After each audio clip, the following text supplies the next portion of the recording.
Hello, and welcome to another webinar from HTAI, presented by the Patient and Citizen Involvement Interest Group.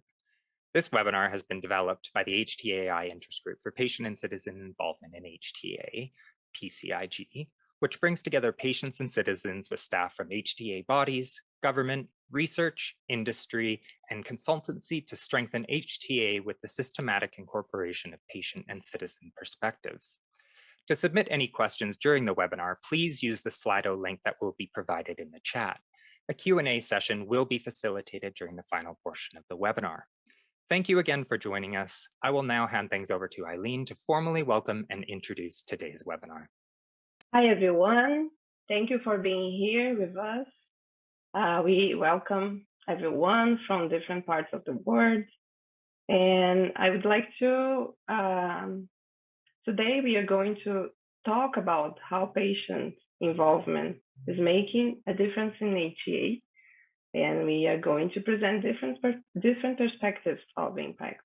So thank you everyone for being here with us. We will quickly review the preliminary findings of our project, the PCIG, and we have special guests who will share cases of impact from their different perspectives. So my name is Aline Silva. I am a researcher from the University of Brasilia, Brazil, and University of British Columbia, Canada. I'm also a patient partner at the Patient Voices Network. And at the HTA PCIG, I am a steering committee member and also a co-lead of the PCIG Impact Project, which we will talk about later. So today with us, we also have my colleague, Veronica Lopez. She is the co-lead of the Impact Project with me, and she also serves as the technical officer for the HAI's Patient Citizen Involvement Interest Group. Veronica is an independent consultant working with patient groups, pharmaceutical companies, HTA bodies to support patient-driven healthcare change. We also have Gustavo San Martin.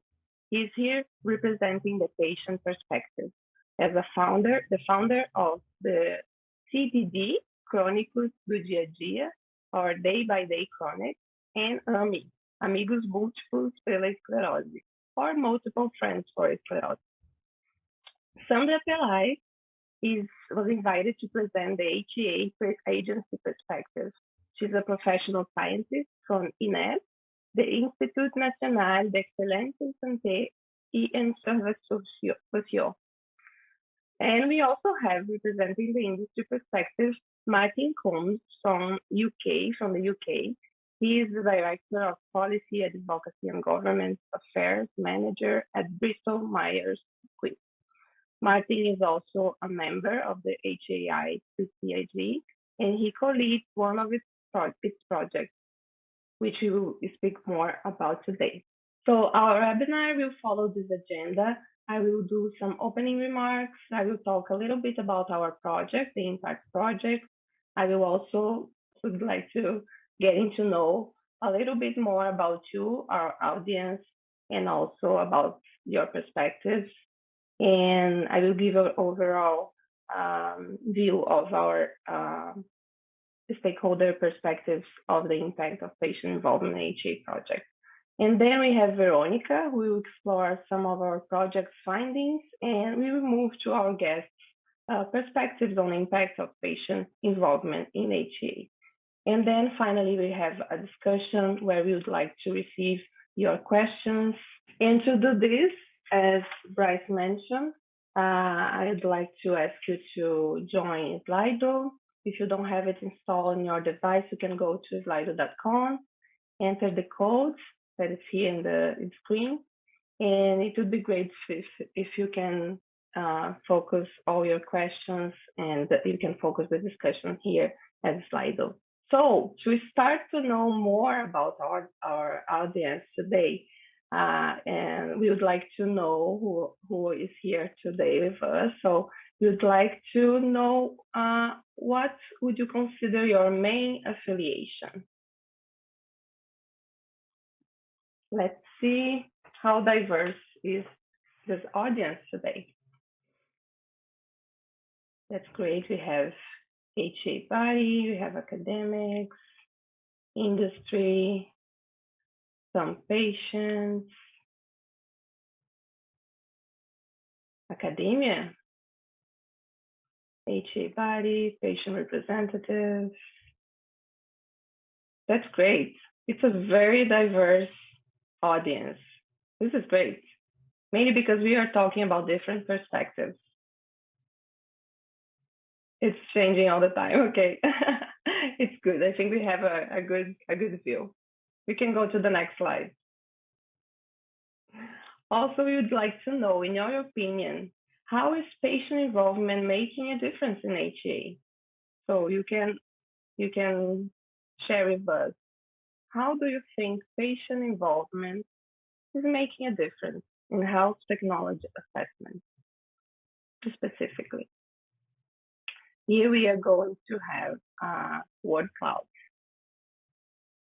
Let's see what is your perspective. That's great.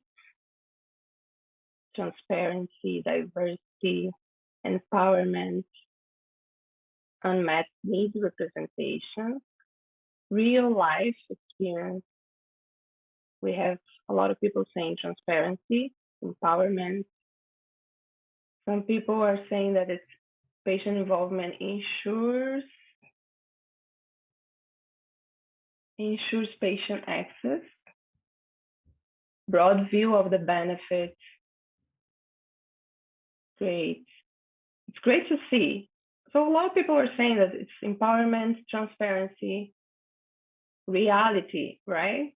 Because patients, they bring what's really happening.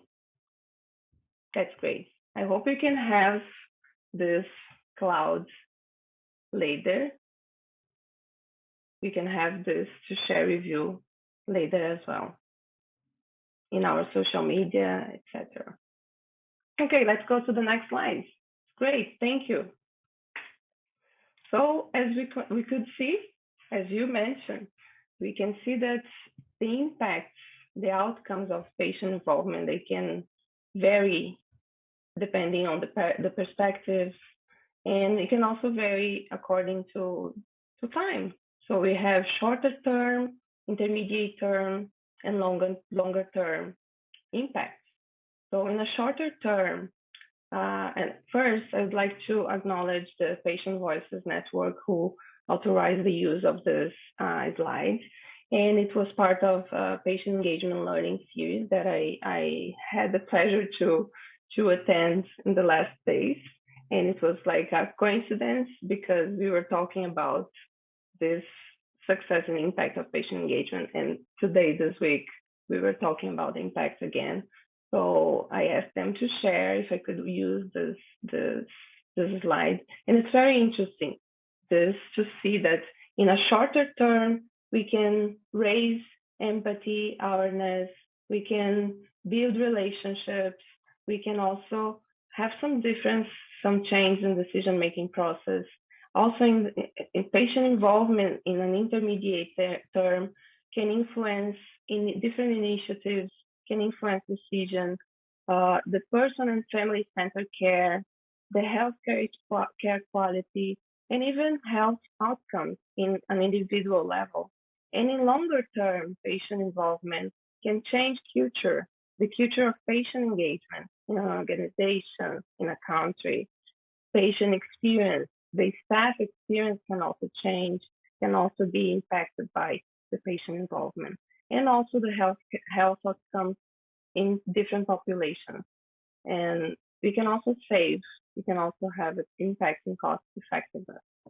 So now I'm gonna give you a very quick overview about our project that we call Patient Impact Project, but it's the complete name is Stakeholders Perspective of Impact of Patient Involvement in HTA.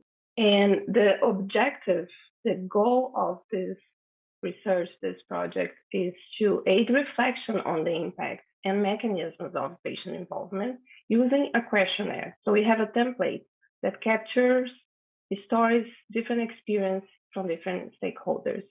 So we are gathering individuals' perspectives about how they perceive the patient involvement. What's the difference that the patient involvement has made in specific HTAs, both to the HTA and to the individual. So currently we have 6 active members. I'm leading together with Veronica. We have Ana Toledo from Spain, and Single from Australia, and from Switzerland, and Marcos from Brussels. And we would like to also thank, we are grateful for the past members of this project who led great knowledge, who shared great knowledge with us in the past, and unfortunately, due to other commitments, they could not remain in this project. So this is the project timeline and some key deliverables. This project, it started with the methods and impact working group in the past, and also with these 2 papers. So these 2 papers, they were one of the first initiatives that started reflecting about impact in HTA, patient involvement impact in HTA. So it's the basis for the establishment of this project. So the first paper, Laura Wicks and colleagues scanned what HTA bodies were doing to evaluate patient involvement in their processes. The second paper, Stories of Patient Involvement, results from a panel in 2017 in Rome. And here, Single put together patient involvement leaders, and we reflected and told some of patient impact stories. So in 2019, the Impact project was launched, initially led by Karen Facey, in collaboration with Anne Single, Valentina, Samielo, Ank, and Heidi, when they pilot the version 2 of the templates that we have nowadays.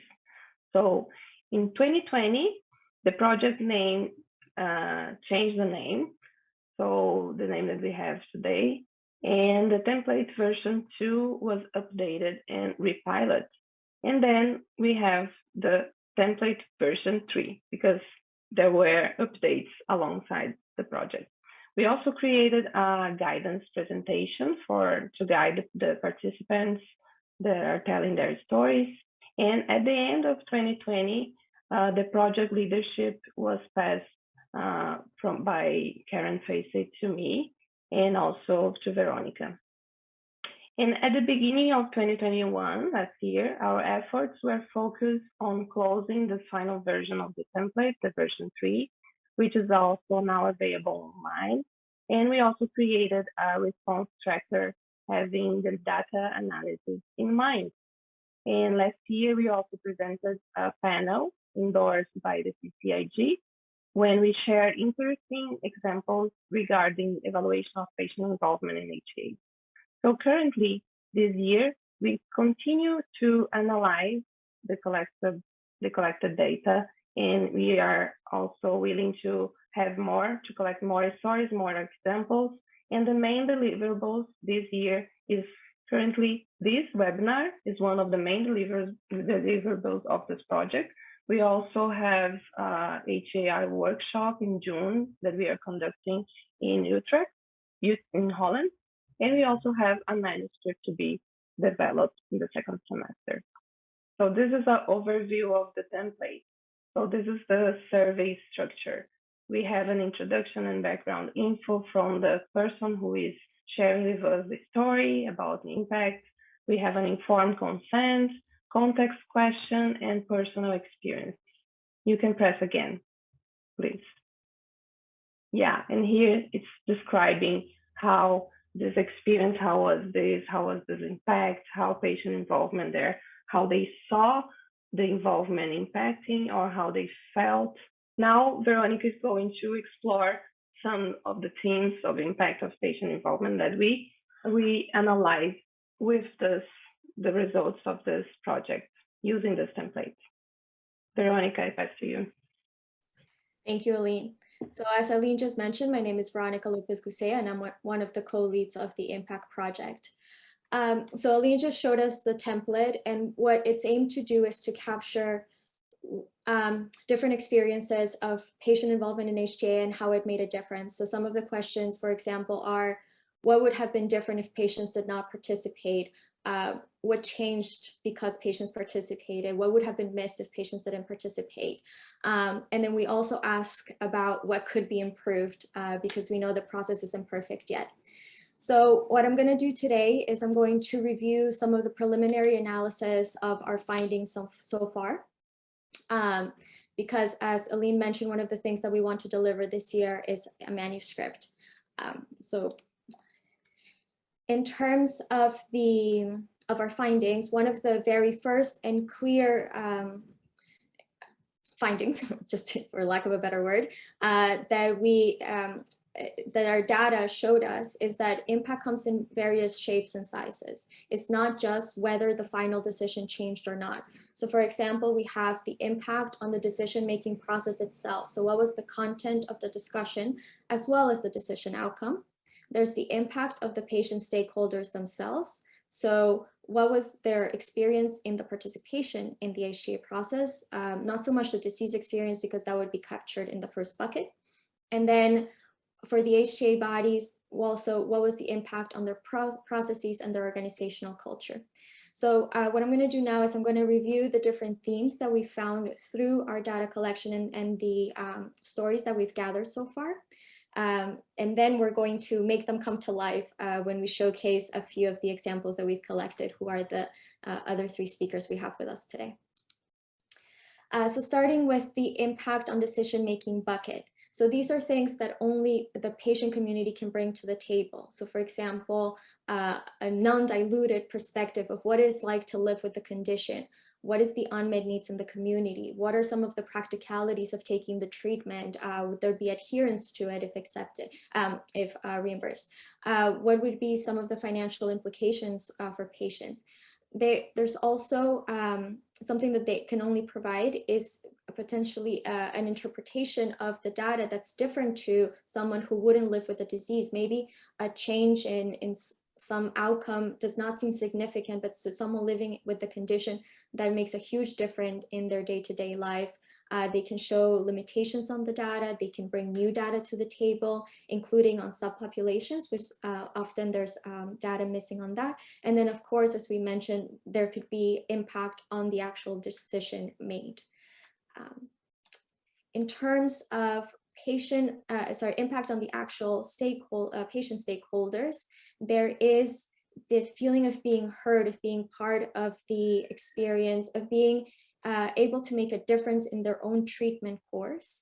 Then as part of participation in the HTA process, if done correctly, then it will increase the patient community's understanding of the HTA process, of the thoughtfulness that goes into the decision-making, and then ideally also a better reception to the decision that's made at the end of the day. And with more participation and involvement, that then fosters other organizations to participate, other individuals to participate, and more people become involved. Similarly, on the HTA body side, one of the key impacts out of patient involvement is the ability for the HTA members to interact directly with patients and ask them questions about the data that they have in front of them.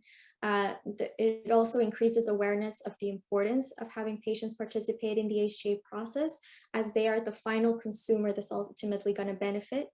And then there's also a shift in perception from HTA looking at the patient community as someone that we just go ask a few questions and then retrieve it into our conference room, to someone that, or a community that we build a relationship, we build a partnership, we approach it together.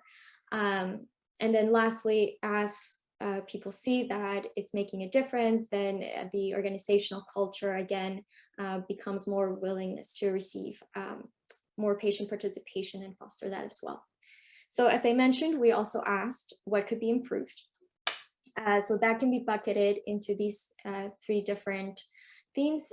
So the first one being transparency and expectation setting. When you're going to have individuals from the patient community come and participate, they should know how long is it going to be? What is expected of them? Should they bring data with them? Is it slides? Are they just answering questions? It seems very basic, but through a lot of the stories that we've collected, it's crazy to see how many haven't even received this information before they participate. They show up not knowing what it's going to be like. And then also about the dialogue, is the HTA going to communicate with the patients after they provide a testimonial? What's that dialogue going to look like? In terms of training, there's of course training to the HTA body about the importance of involving patients, as well as training on how to appropriately engage with them and what is reasonable to ask a person living with the condition versus a patient representative, or maybe from a patient organization, and how is that completely different from what you would ask a healthcare provider, for example. And then on the flip side, also training for the patient community on how to effectively participate. So what is the purpose of HTA? What are the different steps? What is the evaluation criteria, and so forth?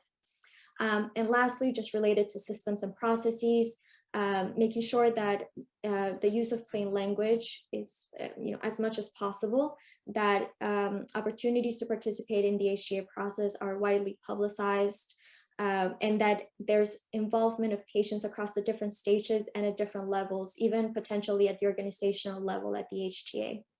And then also, as part of this work stream, especially, we need to advocate for this, for the systematic evaluation of the impact that patient involvement is making, so that then we can show the value of it to others as well.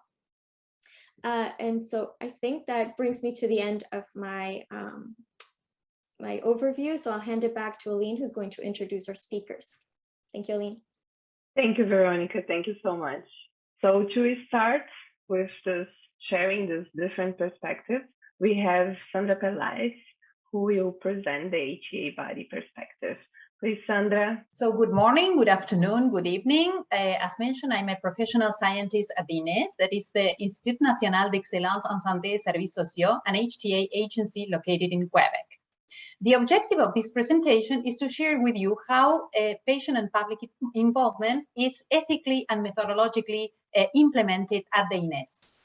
So broadly speaking, HTA is a multidimensional and multidisciplinary evaluation process to determine the value of a health-related technology, drug, or intervention.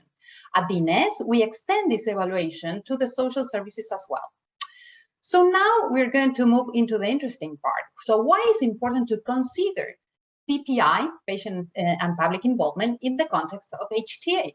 So according to our experience, patient involvement contributes to better portray the perspective of those who are dealing with a condition or disease.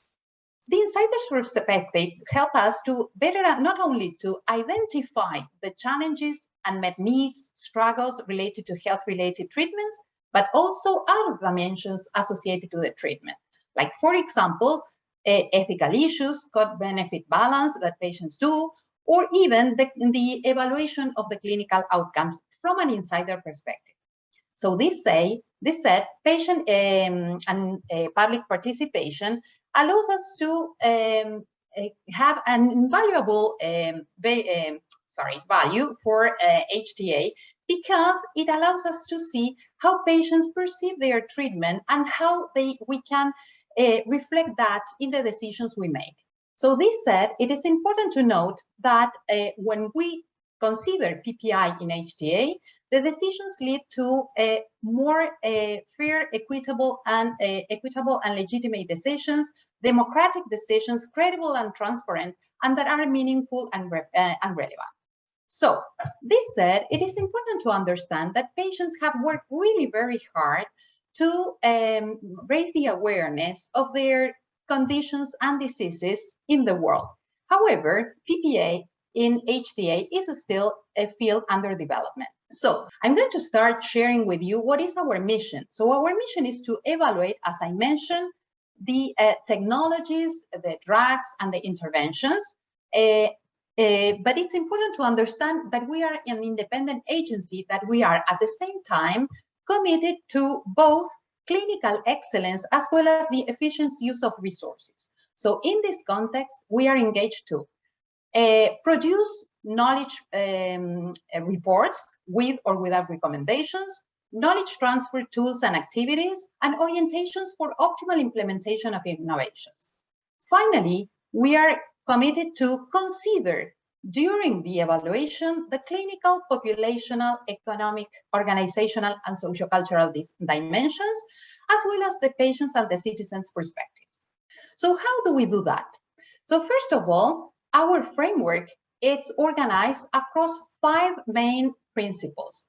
I'm not going to explain the principles in depth, but I'm just going to say that we start by considering whether we are able to evaluate an object, and we end up, if we decided to evaluate that object, we end up producing a report. So how does it happen? It happens through a period of time and resources that we take into account, and based on these resources that we have, and in the research question that is guiding our process, we decide how we include patients' perspectives. At the INES, we have 3 levels of participant involvement. One is consultation, that it means asking participants, and when I mean participants, I mean patients and public, about their perspective regarding a disease or a condition. We have collaboration, and it's when we invite these patients and public to take place and sit around a table and discuss a topic, and for example, maybe some guidelines. And we have the co-construction, that it's another level in which patients are involved since the very beginning of the process, and we build together some new products. But how does this happen? To make this happen, we provide support to the teams that are working with patients, okay? And this support is through trainings, through the offer of literature pertinent to the process, or even with some counseling and guidance. As well, we create some collaborations across the institution and even outside the institution, like for example, with patient associations. And lately, we have created and launched 2 communities of practice. One is related to ethic issues, and the other one is related to methodological issues. Both of them are open to all the scientists that are within our institution, and they are open to discuss issues that come in the field. So they come to the communities of practice, and we discuss the issues. We try to find some new solutions, or we try to look for responses outside. Thank you. Next slide. So I'm going to share with you now one key case that for us was key because it was the first one to include co-construction at the INES. So this project was led by a colleague of us, Dr. Pomey, and we received a mandate from the Ministry of Health to assess the appropriateness of the clinical relevance or replacement of an ICD, that it's a tool, it's a device to prevent that is used in primary prevention of malignant arrhythmia. So the objective was to consult, to mobilize the patient's knowledge, the experiential knowledge, and to come up with a co-constructed recommendations.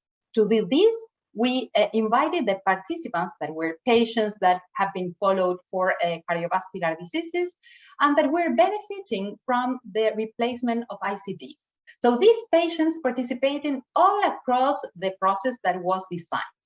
So what were the main steps within this process? We have 3 main moments. One was to review the literature. That was done by the scientists at the INES, and the patients provided, along with other participants in the process that were, for example, other scientists, clinicians, and even personnel from the INES. They reviewed the results from the lab review, and they provided their point of view. The second moment was to validate what was discussed in the review, as well as in their own lives and experiences. So at this point in time, a Delphi process was conducted. So the main key parts of these discussions were taken into consideration. As you can see, the red arrows indicate where the patients have been included. And we have here, at the time of the validation of the content, that an expert clinician committee was working in parallel with the expert patient committee. And finally, after this discussion, we come up to create the recommendations. And again, at this point in time, the patients' experiences and voices were weighed in the same way that other participants that have been taking part of this process. So I'm not going to explain this in detail just because of time constraints, because I know that this template is going to be shared. But what I would like to highlight, it was the first experience, as I mentioned before, in which we use co-construction, and we have been really attentive to all the patients' contributions. So, for example, we got the confirmation within all the process that their voices were listened as well as someone else's voices. We work a lot to include and to support the patients all across the process. And one of the things that we tried to work out as well during the process was in the sensibilization of all the participants to get to listen one to each other. So finally, we got the main impact of this intervention was that we got a co-constructed guidelines that for the first time in Quebec, it counted upon patients' participation. So what could be improved? It was some lessons to learn from this process, because as I mentioned before, it was our first experience. So first of all, we learned that we have to work a little bit harder to improve our recruitment strategies to have more diversified perspectives. So that was on one side. On the other hand, we learned that probably we need to be more sensitive to create some trustable links across participants and to get to listen one to each other and to trust in everyone's opinion and to learn how to contribute when we are contributing with different perspectives and we are discussing different perspectives. We understand as well as after we have reviewed the process that it is hard to understand someone else's perspective, and we need, especially when we are treating complex information. And the final learning lesson that we got from this exchange was that we need to keep on working on qualitative mix and participatory methods. But on the other hand, it was an excellent opportunity for all of us to launch this initiative at the INES and to keep on thinking about doing more initiatives that, as a matter of fact, followed. So now, just we're very proud of what we have done so far, but we would like to keep on maintaining the right track. And for that, what are our future directions? So I said at the very beginning that this is a new field and there's a lot of work that is still needed. We are aware of that, and we are trying to develop all the tools, methods, and strategies to support this development, not only within our institution, but we're ready to share some of our experiences with our other agencies. So first of all, we want to build from our experiences, what we learn in this process and what we have to change in the future. We just created another venue that are reflective workshops to be implemented after the evaluations of some projects, just to see what we learn from the whole process. As well, we want to continue to develop some material specifically tailored for HTA context and needs. We want to keep on working on diversifying the perspectives of the patients, and we have some patients that are participating in our processes at the INES, and that currently working on seeing how we can go further and capture more different perspectives and more points of view. We want to continue having meaningful engagement, meaning that, as I mentioned before, and it happens in this project, to give the value of the perspective of a patient the same value that we are going to give to the clinicians. So to work together to create new knowledge. We want to build bridges with other agencies in the field. So for example, what we are doing today, sharing our experience and learning from others. And we would like as well to seize the opportunity to enhance and facilitate PPA in our next coming endeavors. So thanks a lot, and I give the word to the following one. Thank you so much, Sandra. It's always great to see the efforts from HTA agencies around the world, and you have been done great work, and it's very nice to see. And as I said, as you mentioned, it's always good to share this knowledge and learn from each other. Thank you very much. And now we have Gustavo. Gustavo San Martin is going to share the patient perspective. Gustavo, please take the stage. Aline, good afternoon, good evening all. My name is Gustavo San Martin. I'm a multiple sclerosis patient.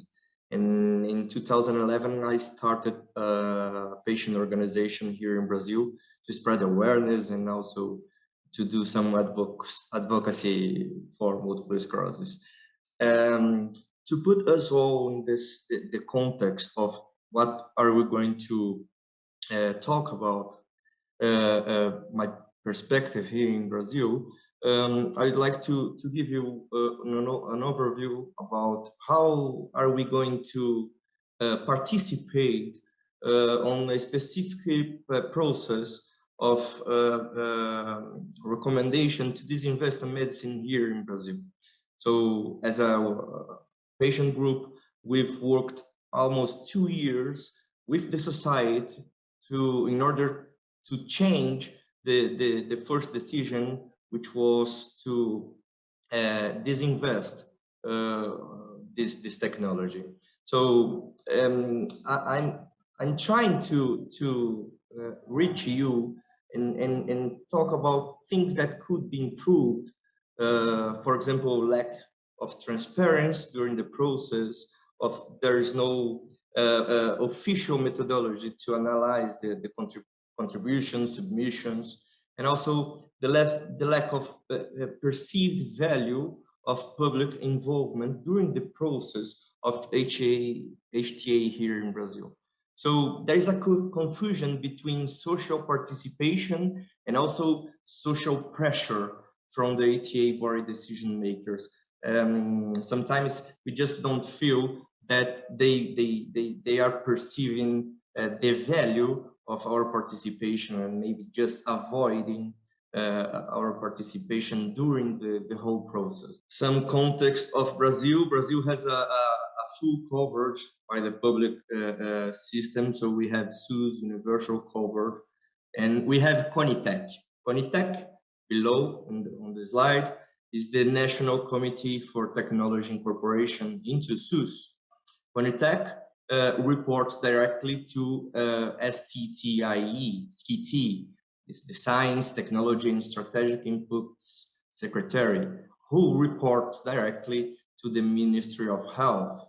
But we have some tricky points here. For example, the Ministry of Health and the health in Brazil is a kind of the most desirable place to be in a political way. So there is a lot of political influence. Just to let you know, in the 4 past years, we've had already 4 different ministers. So there is no plan in a long term of how to treat patients here in Brazil, because every year we are changing the Ministry of Health.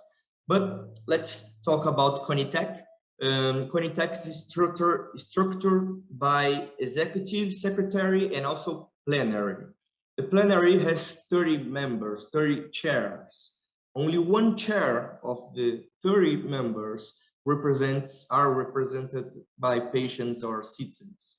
1 is from medical society and 11 from the government. So just to put the perspective of the political influence and also the lack of a balance between society and government here in Brazil. But CONITEC is working to publish PCDT. We call PCDT clinical protocols and therapeutic guidelines. When CONITEC evaluate first this PCDT, they bring a first recommendation to the Science, Technology and Strategic Secretary, SCTI, who is responsible to take the final decision and publish the final decision. Next slide, please. What I would like to talk about is the process of HTA in Conitec. So Conitec normally receives a request of incorporation and evaluate all documentations. After that, Conitec analyzed the studies and how strong they are, request additional studies if necessary. And then in red, you're gonna see the social participation here. So we have a plenary. When Conitec asks for we call here in Brazil, witness patient. So they are gonna bring their voice, but just let you know, we have 220 million patients here in Brazil, and each patient from each region here in Brazil is totally different. But Conitec pick one patient aleatory, and here patients are hearing patients during this process, just 10 minutes, like I have here to bring this message to you. So after that, Conitec submits initial recommendation, as I said already, and open a public consultation to receive public comments. After that, Conitec ratifies or rectifies recommendations and send to the SCTIE secretary, who can decide already, or maybe if he or she think that is necessary, can hold a public hearing. But we are going to talk about these public hearings in the next slide. After that, Secretary of SCTIE evaluates, report, decides, and publish his decision after 180 days after the decision already published. All the patients in Brazil who are using public system have the right to ask for this new treatment. Okay, just a timeline about our case. In May 2015, we've had last multiple sclerosis PCDT publication. So it's newest at 2015, newest PCDT of multiple sclerosis. After 2 months, Conitec, who were the same, who published the new PCDT, asked for a new proposal, a proposal of disinvestment of a drug who were at the 2015 May protocol. As part of the process, Conitec asked to the society a public consultation, and we've run a massive communication campaign in order to bring the patient voice about this first disinvestment proposal on the history of Conitec here in Brazil. Was related to multiple sclerosis. So the Multiple Sclerosis Society, their friends, family, parents, all of them made the second largest social participation in Brazil. And because of that, as I said, as I mentioned before, we request to the Secretary of SCTIE to conduct a public hearing, which is part of the process, the official process, but at that point had never been conducted already. In September of 2015, without any response, they present an official and public prescription of this technology, and we just didn't feel that was fair with patients, because some patients at that point could reach the technology, new patients couldn't. So the oldest could keep going with this their treatments, but newest no. So we asked for a public hearing on the Congress, on the legislative way. So Conitec requests more information during October, and we request the second public hearing, which is an official way to involve patients here in Brazil, but had never been conducted at that point. In 2016 July, there was a decision to restrict the medication.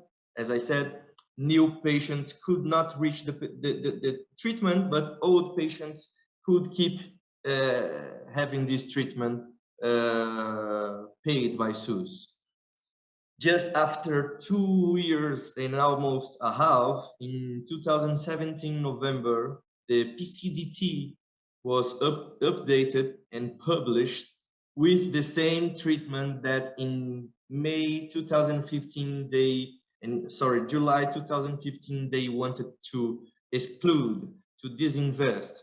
So during this process, there wasn't any response from our questions, any response from the government, any response at all. But during 2 years and a half, we as patient group kept the communication, kept the provocation to discuss more about this proposal, which could affect different treatments for different disease after starting these disinvestment proposals in general. So next slide, please, Aline.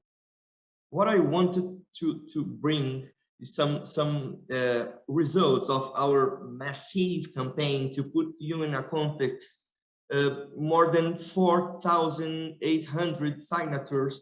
If it was diabetes, just comparing with the population who's suffering from diabetes here in Brazil, it could be almost 30 million people, persons with diabetes here in Brazil. So 4,000 MS contributions is like a lot, more than 15% of the all patients treated here in Brazil. More than 37 million people reached, more than 60 published articles on media, all the dimensions positives. Next slide, please. So what I want to bring to you is a rhetorical question about how social participation can be social pressure, but has to be just a pressure. As Sandra said, there is a good point between this contribution. Cannot just be like, oh, cannot be mandatory. We have to perceive the value, because we did the second largest participation in the history of public consultations. It was the first time that a final decision already published has been changed, the first time in history. During 10 years of existence, CONITEC never held a public hearing until February 2021, when it called a public hearing to discuss incorporation of a rare disease. So we asked to the Minister of Health here last year, what were the criteria? Because in 2015, we requested 2 times for these public hearings, and we have had no response until now, 2022. But they respond. They said public outcry. That's how we evaluated the importance of bringing patients in a second place, like in a public hearing, to discuss a little bit more and to qualify the process of social participation. So I would ask you, should public outcry be the best criteria to involve patients in a so huge country and so different, so specific place like Brazil or South America or Europe or Latin America? I don't think so. There's no place who outcry can balance this participation. That's what I want to share and ask to you in a rhetorical way. Thank you, Aline. Thank you, Gustavo. Thank you so much for your presentation. And it was a very provocative presentation, as I mentioned before. And I think it is good to do this. It's always good to, because it makes us to reflect, and the work that you have done. I'm pretty sure Conitec has learned a lot, not just only with your organization, but with the work that many other patient organizations have done in Brazil. And you stress how important it is to evaluate the impact, to evaluate the patient public involvement process, so we can systematize, we can have criteria and very transparent processes, right? So thank you so much for your presentation. And last but not least, we have Martin Combs, and he is going to share the industry perspective and a little bit of the project that he's co-leading at the PCIG. Thank you, Martin. It's with you. Thank you, Eileen. It's a pleasure to join you. I think it's been clear from some of the discussion already that although understanding patient experience in decision making around HTA is becoming widely recognized as being a critical part of HTA submissions, and greater efforts are being made to incorporate the experience into HTA. There's still a lot more that we can do, and it's interesting to see your project, Aline, and Veronica's project on the impact, and to understand that a little better. But it's clear that different countries are at different stages of this journey, so it's interesting to also learn from different countries as to how they're doing it and how we can learn from each other. I am quite lucky. I live in Scotland and work in Scotland, and the sun is shining. That doesn't always happen in Scotland, but equally I know that patient input is definitely helping to inform HTA decision making here. So I'm going to give you a quick example, if I may. So next slide, please, Veronica. So it is with the Scottish Medicines Consortium, and it relates to mesothelioma, which is a very difficult and challenging industrial cancer. It's asbestos-related lung cancer, very poor prognosis. So it has a very high unmet need and a severity of disease. For us as a company, we had a fair amount of uncertainty in some of the clinical data that we were submitting into the HTA, because although clinical trials are ongoing and we're still getting readouts on that data year on year, it's still not yet mature, and we still have lack of data in some of the subpopulations of this indication. So it's important that, to say from an industry perspective, first of all, that we can't always just rely on clinical trial data. We have to make sure that we bring in patient experience and impact on patients. And SMC, the Scottish Medicines Consortium, really does have an excellent engagement with patients and patient groups, and they bring that into the process at different stages, right at the beginning. So with a written patient group submission, during the appraisal, in meeting with patients and clinical experts in their patient and clinician engagement meeting, and also input to the decision-making committee, so attendance at the decision-making committee, so they can give their input to the decision at that point.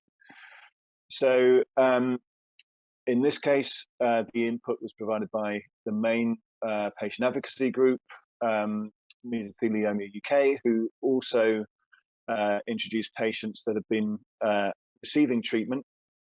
And I think they were able to bring that experience into the SMC decision-making. I did raise with SMC, with Mesothelioma UK, that I was going to be mentioning this example tonight.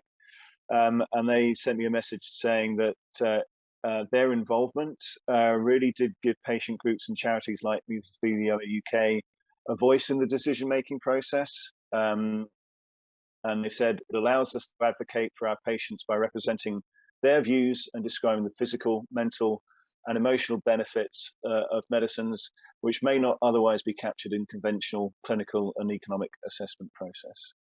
So in this case, it did mean that SMC were able to take a flexible and pragmatic view and approve the indication earlier than we had expected, but importantly for us, for the full patient population. And that's been a challenge for us elsewhere. And I think the patient impact in this case was very useful for SMC to be able to give that approval.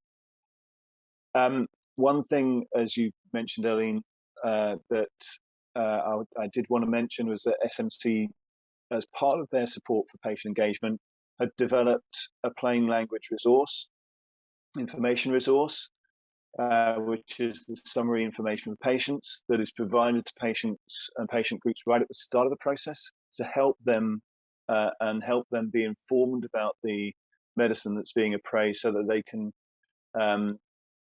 best give input to the different parts of the process.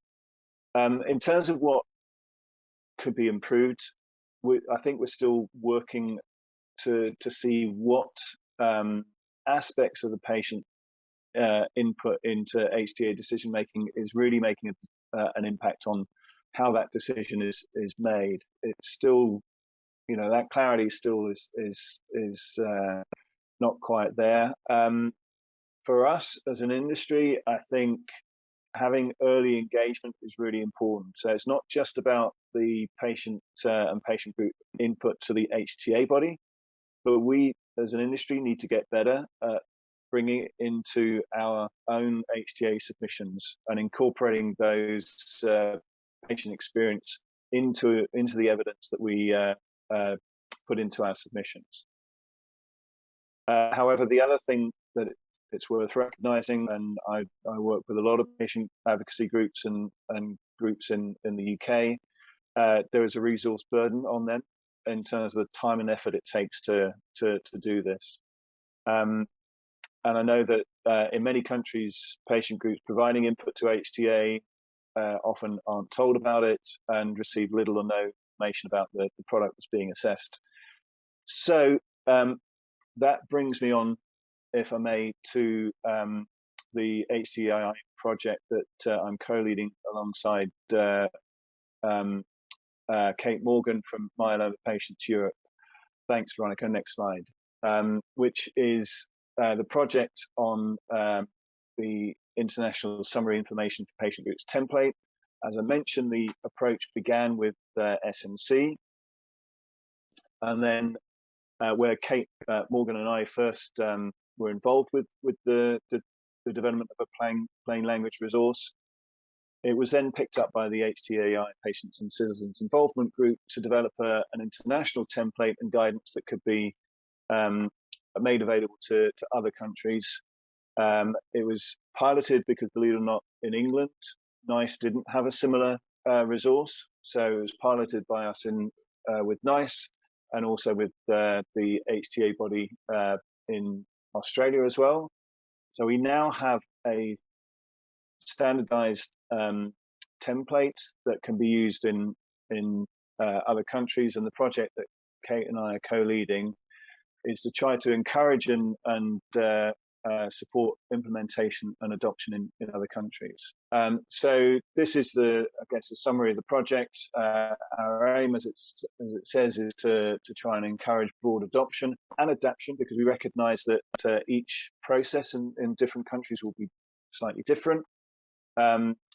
But we see that the benefits will be for patient groups. There will be a relatively consistent information resource that will be tailored to address the information that they need around what the impacts are for the patients and the patient experience, and they can use that as a resource to inform their input to the HTA process. For industry, for us, it makes it much easier for us to make that kind of information available to all of our different affiliates around the globe. We put it into our global value dossiers, which is the information resource that each country pulls upon when they are developing their HTA submissions, and it just makes the whole process a lot easier. And for HTA bodies, I think, as well as allowing the patient advocacy groups and patients to have information that can support their input into the different processes that different HTA bodies undertake, it further encourages that patient engagement in the process. And I note on the right there all of the various colleagues that are involved in the project group across the different types of stakeholder, and appreciate all of their input, because it's quite a lot of work to raise awareness of this approach and get engagement in the various countries around the globe. And finally, just on the next slide, just to give you an idea of how it can fit in the process. Now, usually the company would submit to the HTA body with its HTA submission the summary information of the patient groups template requests specific information that is relevant to patient groups and to patients, is completed by the company and provided as part of the submission. It would be reviewed by the HTA body for appropriateness. If it's not up to scratch, then it can be sent back. But then the HTA body can make the plain language information resource available to patient groups, and that in turn can be used by the patient groups to input into the decision-making process. Obviously, that's a pretty simplistic view of things. And as I say, it can be adapted to suit the processes in different countries. So that's all I was going to say. Certainly, if anybody is interested in hearing more about the summary information for patient groups templates and how it can help, do please get in touch with us. Thank you very much.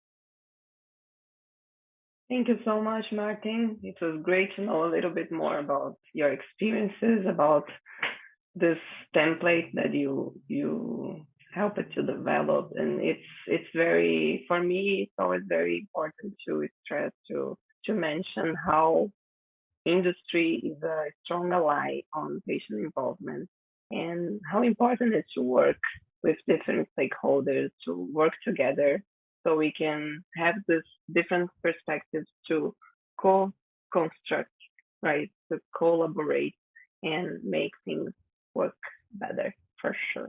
So thank you so much for your time, and your presentation was excellent. And now we are going to our discussion. We have some time to discuss. You can have some questions. You can ask your questions. And here we already have some of the questions. If you have any more to talk, to mention, to ask to our speakers, here we have the first question was, someone mentioned that the template might be being burdensome for some parts because they have limited resources. So this person is asking, how can HTA bodies ensure a more inclusive approach? So I think this person is referring to the template I showed, right?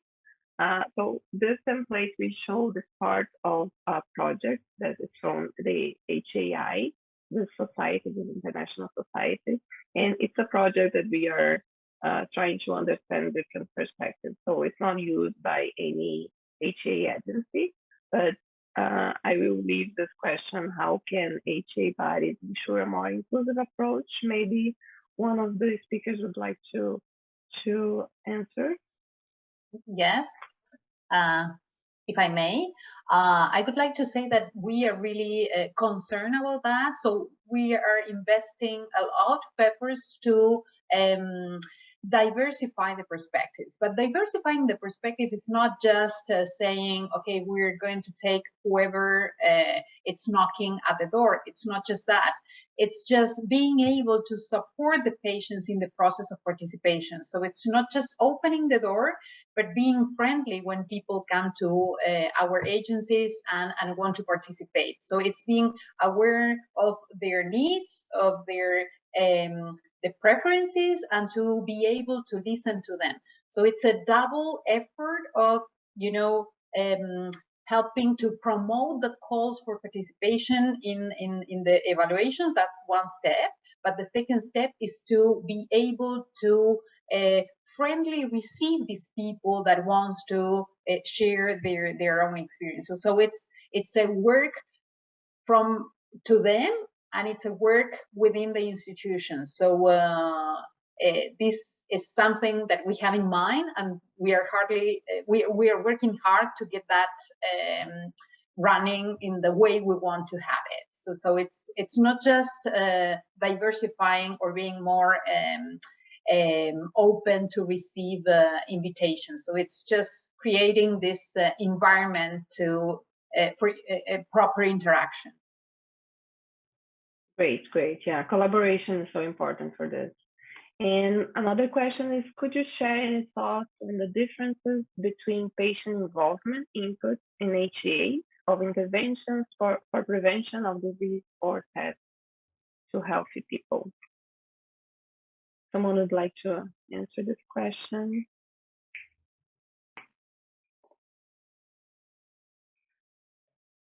Differences between patient involvement inputs and HTAs of interventions for prevention of disease or tests. I guess I'm presuming that the question is relating to HTA around technologies versus, say, something like at the minute we're in the UK consulting on the introduction of targeted lung cancer screening. I'm presuming that that's the premise of the question. And I think my own experience in the UK is that the involvement of patients in and around HTA decision making in the UK is much greater than the opportunity to co-construct some of the decision making that occurs around decisions, say, for example, on screening. So there's things that could be learned from different parts of the system. Great. Another question here to Martin. What type of evidence you include in your dossier submissions on patient perspective? How to handle conflict of interest? This is a very good question. Yeah, so in terms of the type of information, it does cover in the summary information with patient groups template, it covers what the medicine is, how it works, what the indication is, a summary of the clinical trial data, but most importantly, it covers it focuses on the impact on patients, around quality of life, around impact on carers, and also covers where are the greatest impacts on the health economics, the cost effectiveness, not in terms of where the drivers are in terms of cost effectiveness. What is actually driving the value of the medicine. As I said, the companies are completing that template, so it's important to recognize that there is a conflict. However, if you look at the guidance that we've prepared that goes alongside the template around the completion of it, it flags up very clearly what is expected, and also when it goes to SMC or at the moment to NICE, it's reviewed for fairness and balance. And if it's just a story of how wonderful the medicine is, it goes back to the company. And in answer to the next question, is it the same template that is come out of the NICE methods review? Yes, it is the one that's been incorporated into the NICE review. A lot of interest, people in the SIP. Another person asked if are there any plans to try to have a broader adoption of the SIP globally. And that's everything that our project is about, is trying to get greater awareness and to see how it could be adapted and adopted in different countries. It would be very keen to speak with anybody who'd want to consider that for sure. Great, great. And you can find the templates in the HAI PCIG page. We can share with you here in the chat, and we can share the website. Another question here is, what capabilities should patients develop to better participate in HTA? And I would like to have Gustavo answering this. What do you think, Gustavo? What capabilities should patients develop to better participate in HTA? I think first of all, patient has to be a patient, has to deal with their disease and their treatment, their collateral effects. This is important to bring to the discussion, but also as a patient who is participating on the HTA process here in Brazil, I think we have to know about the process, about the rules, about the way how it is being conducted, and how to reach the specific stakeholders with the perfect message. So, for example, maybe can be a tool to know how to tell your story. Maybe storytelling can be a good tool as well, because as a patient, you already know about yourself, about your life, but knowing about the rules, knowing about what kind of message could I deliver to different stakeholders can be a good way to achieve your point, which is bring the perspective of your own life, but also trying to represent different patients in a broad way. Yeah, exactly. As Gustavo mentioned earlier, for example, in Brazil, at the HTA agency there, Conitec, patients now have 10 minutes, some patients, to present their perspective. They have this opportunity to give their testimonials. So they have 10 minutes to tell their story, to make their case. So yeah, I think training and like Gustavo mentioned, storytelling is a great method to achieve this for patients. It's a nice tool for patients to get involved when they have the opportunity. And another question that I think maybe Gustavo can answer as well is, why is patient, not only Gustavo, but if anyone else would like to answer, why is patient input left so late in the process? Shouldn't it start at the beginning of the development? Seems too late to be meaningful once a product is market ready. I would ask to Sandra to share her screen again, because she showed a graphic, and I cannot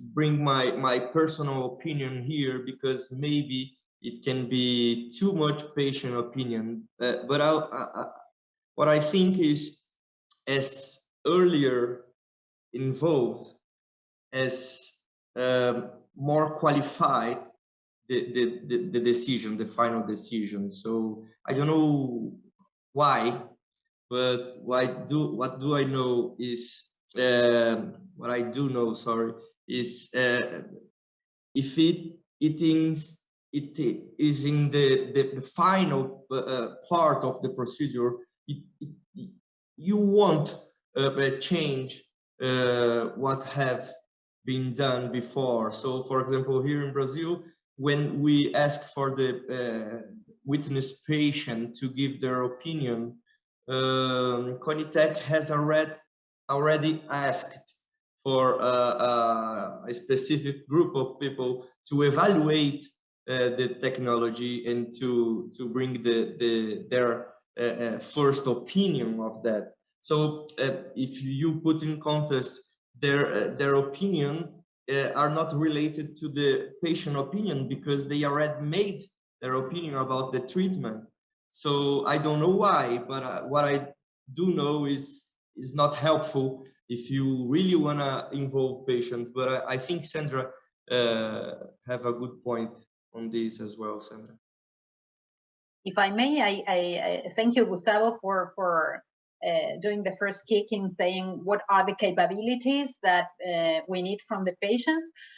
In addition to knowing the system, that this is a key thing, so what is the door that we need to knock, I could share 3 other capabilities that are important. So one, for me, it's the ability of communication, because you may know what you're going through, but probably it's hard for you to communicate what is going on, especially in countries like Canada, where almost 50% of the populations are immigrants and do not speak their language matter. It's a matter is not either English or French. So communication is a broad theme, but it's one important thing to start with. A second one I could mention, that for me, it's trust, because if they don't feel trusted, if they feel that they are around the table sharing their opinions and they are like not, the opinions are not being considered or they are not being taken seriously, so this can go against participation. And the last thing that I could say that it's important from a patient side, it's to be able to reflect on what they went through. It's like going a little bit beyond their own experience and sharing as well what they need. So it's hard when we are suffering a disease to compartmentalize ourselves and to say and to be aside of the suffering we're going through. But to participate properly, sometimes we need to make this parentheses and being able to communicate now, what do I need? Okay, so that these are key things, in my opinion, in addition to knowing the system, because knowing the system is key. We need to know which is the door that we need to knock. And Gustavo was saying why patients are coming late to the process. And I would say that resources is one of the things, the key things here, because in HTA, we have very limited times schedules. And to organize a patient participation, it takes time, because we need the time to contact the people and to make them feel comfortable, okay, and to build this trust. And this takes time. So if we keep on pushing just on doing speedy processes, we're probably going to miss this patient experience. But thanks, Gustavo, for bringing that up. Yeah, it's great. It's great you mentioned this, knowing the system, Sandra, because in the YouTube chat, I saw Vanessa Pirolo. She mentioned this. She is a patient from Brazil as well. And she mentioned how important it is for the patients, for the society as well, to know the system and to know the process, how they can get involved, how they can participate. And here we have another very interesting question from Rosanna, from who? She said, selecting national health priorities, including the participation of patients, for example, maternal health, cancer, COVID-19 patients, comments. So from my understanding, she's selecting national health priorities, including participation of patients, and she would like some comments, suggestions. This is what I understood, Rosanna, but correct me if I didn't understand well. But if I may answer this, I think this session gave us a lot of great insights and about how it's important to have the patient involvement and the public involvement. So for selecting priorities, prioritization, this is one of the stages patients can be involved. And as we were talking, like since we were talking about earlier involvement, for example, in 2020, I finished my PhD, and I proposed to Brazil to have an earlier involvement and an involvement that goes through all the stages of the HTA. So since the prioritization. So I think we can think more about this and try to include patients. So we have different methodologies, consensus methods, and yeah. So if someone else would like to answer this as well. Okay, we have another question to Martin. Do you engage with parties prior to submission through surveys, panel discussion? Are the results part of your submission, even if not published? It's a good question, and it is something that we're trying to get better at. And I think across the industry, we're trying to get better at incorporating patient experience into the submissions prior to them going in. And yes, that would involve things like panels and surveys. But I think, and that was part of my comment around, we need to engage earlier. And indeed, in the UK, NICE through the Office of Market Access and SMC is looking to do something similar, are looking to help try to provide that kind of safe harbor environment to be able to have some of those conversations, because we are a regulated industry, which means that we're tightly controlled in terms of what we can, how we can engage with the public ahead of marketing authorization license. But it definitely should happen and help to improve our submissions. I should also say, and even before that, and there's a note, the comment above there that says, patient involvement right at the beginning, it should be happening as well, so that it can inform the way that the clinical research is developed and shaped, because ultimately it needs to address what patients need at the end of it. And if there hasn't been that input to begin with, we won't necessarily get the right output. So both of those things, I think, are things the industry is trying to get better at. That's great. Thank you so much. Thank you, Martin, for answering this.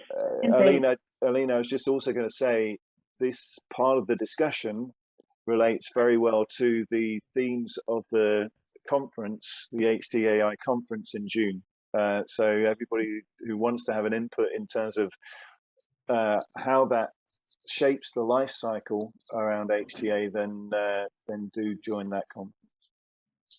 Yeah, great catch. Yeah, we are going to discuss the lifetime of the health technologies, and it's something that we are talking a lot within the PCIG. How important is the early engagement and even engagement in the P&D. So here in Canada, for example, we have the patient-oriented research.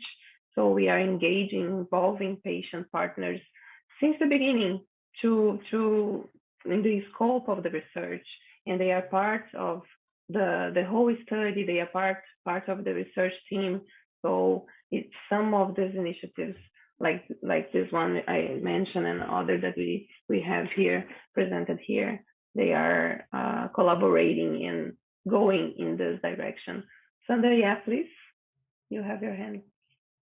Yes, I super agree with the early engagement, but we have to work hard to create a friendly environment. So what are the conditions that we are offering these patients to participate, especially when we are talking about, for example, mental health issues. So there are many things that may arise during a discussion. So what is the support and the counseling support, or like the strategies that we have in mind and in hand to support these people to get through the process as they should? Okay, because early engagement, it doesn't mean that we are inviting them to observe, we are inviting them to participate. So it's our job to go a little bit further and try to see what we can do to create this friendly environment. Perfect, Sandra. I think we can go, we have only 4 minutes. We can try to answer this question later, or we are going to share our contact, but I think we should move forward because we will not have time to close our presentation, our session. Right. Can you go to the next slide? Yeah, great. So we need to tell you the next step. So we are going to now ask you to share your experiences with us. So we have our contact here. We have more context in the next slide. So if you have more questions, one question that we could not answer, I'm sorry. But we also, this project, the Impact project, would like to receive more perspectives, to receive more stories about patient involvement impact. So share your experiences with us. The template of the project, the Impact project is in the PCIG website, and the sheet, the template that Martin shared with us, it's also there. We are going to share with you. Veronica, yeah, it's here. It's here. It's already here. This is the website, so hai.org, and then we have the interest group, PCIG. There you can see many different projects that the patient citizen involvement group at the HTA is conducting. And we also invite you to join us in the annual meeting, HTA annual meeting in June. And we have a workshop on exploring methods for evaluating impact of patient public involvement in the assessment of the technologies along their life cycle. So it's exactly what we were talking about some minutes ago. And keep your eyes here. We have manuscript findings, manuscript publishing soon, being published soon. So stay connected. Next slide, please. Yeah, so here are our contacts, my contact here, Veronica, someone in the Slido asked for some papers. So I would be happy to share. And if you have any more comments, if you'd like to be more involved in the project, so please reach out. And I would like to thank you, everyone, for being here with us, mainly our guests who took the time to prepare the presentations with us. We met before. We would like to thank you so much for your time, for the great job you had. You present excellent work. Yeah, you are doing so much effort. It's great. It was great to have you. I'm already receiving a lot of feedback here, and people really loved the session. So thank you, everyone. Thank you for coming here, for being here with us. Thank you, Veronica. Thank you, Martin, Gustavo. Thank you, Sandra. Thank And you. see you soon. Bye. Bye, everyone. Thank you so much. Thank you.